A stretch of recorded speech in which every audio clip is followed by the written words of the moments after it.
morning, Benguet learners. This is your school on the air. In today's session, we will focus our discussion on how we initiate conversations with peers. I'm Teacher Eileen, and I hope that you are all safe at home and eager to listen to what we will be discussing. After the discussion, you are expected to master the desired learning competency and to achieve the following learning objectives. First, to practice starting conversations with peers in a variety of school settings. And second, to follow the guide in starting a conversation.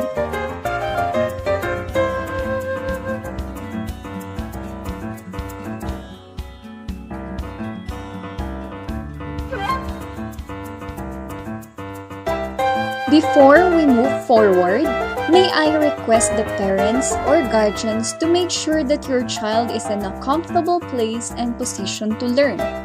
Make sure that you have with you the module, activity sheets, and other materials necessary for your child's learning. It is also advised that you monitor your child in listening, guide, and help them in the process of understanding our lesson.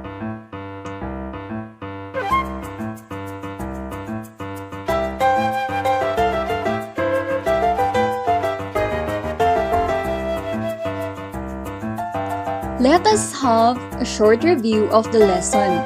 Let me start by asking you a question. Have you ever experienced when you wanted to talk or converse with your peers but you don't know how to start? I think most of us experience it, even for me as well.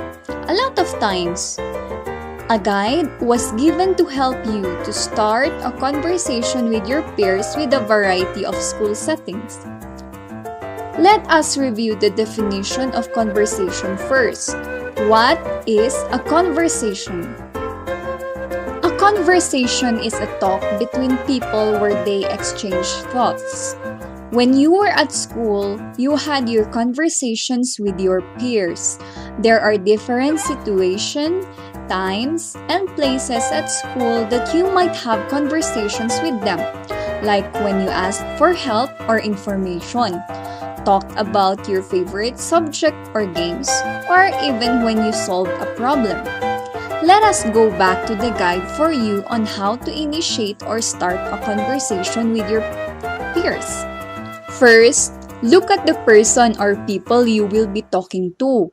Be sure that he or she is ready to listen or to talk with you. Second, make sure that no one is talking about another topic. Do not interrupt someone who is talking. You want your message to be clear. Third, use a calm and pleasant voice. Your peers would love to listen if you will be talking properly and in a respectful manner. Fourth, ask a question or begin talking about a new topic. With this, it will help you to let your peers actively share their ideas with you. Fifth, make sure that the topic is fit for your setting. Your topics should be suited to where you are. You will not make your peers laugh and shout while you are in the library, right? Those are the things that you need to remember whenever you find it difficult to start a conversation with your peers. Now, try to think of how you are going to start the conversation with the following situation. You and your classmate are waiting for your fetchers outside your classroom. You want to befriend your new classmate. What are you going to tell her first to start a conversation? You may introduce yourself first if she doesn't know you yet. Then ask her, where does she go home? Then, you can continue from there.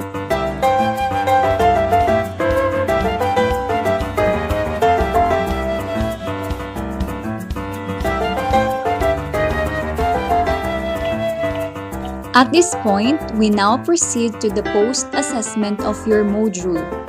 Please open the page where you have the assessment.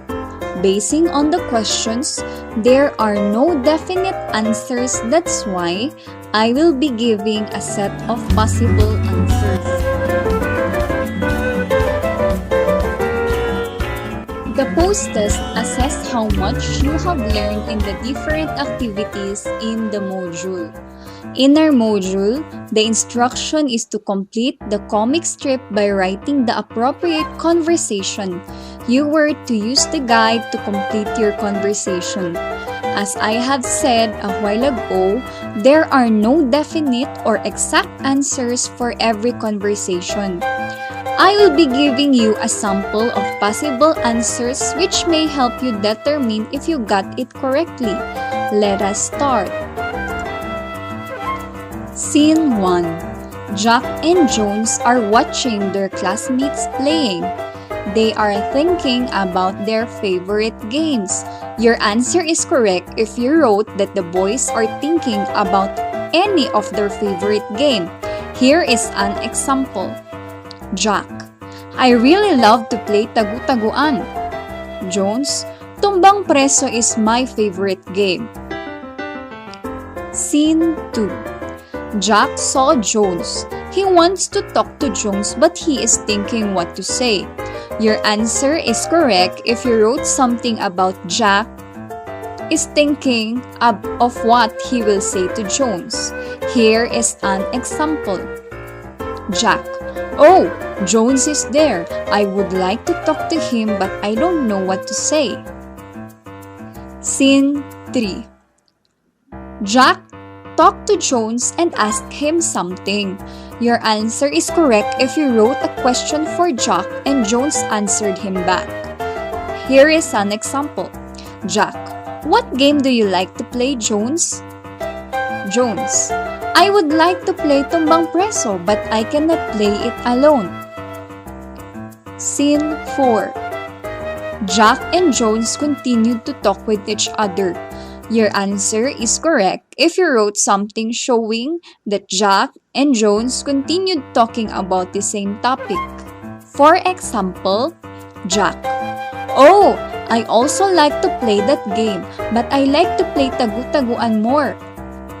Jones: We can both play the game if we'll be asking others to join us. Let's go!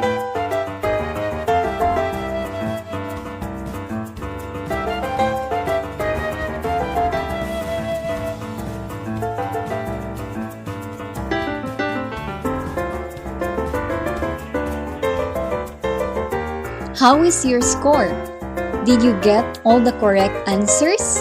If yes, excellent! If not, go over the activities provided in the module so you can master the learning competency.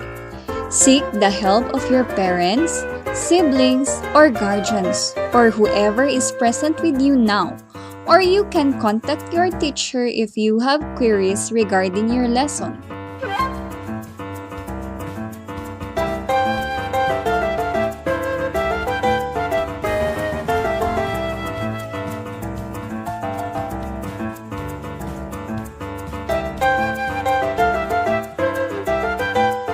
For the additional activities, you were instructed to draw a situation you experienced at school when you started a conversation with your peers. You were tasked to use talking balloons to write your conversation. For this activity, there are no exact or definite answers to, but I hope you were able to remember the time you initiated or started a conversation with your peers. Maybe you initiated a conversation with your new classmate by introducing your name first, or you started talking about your favorite movie or TV shows when you were waiting for the time. There are different situations which you could have experienced that you used to answer in this activity.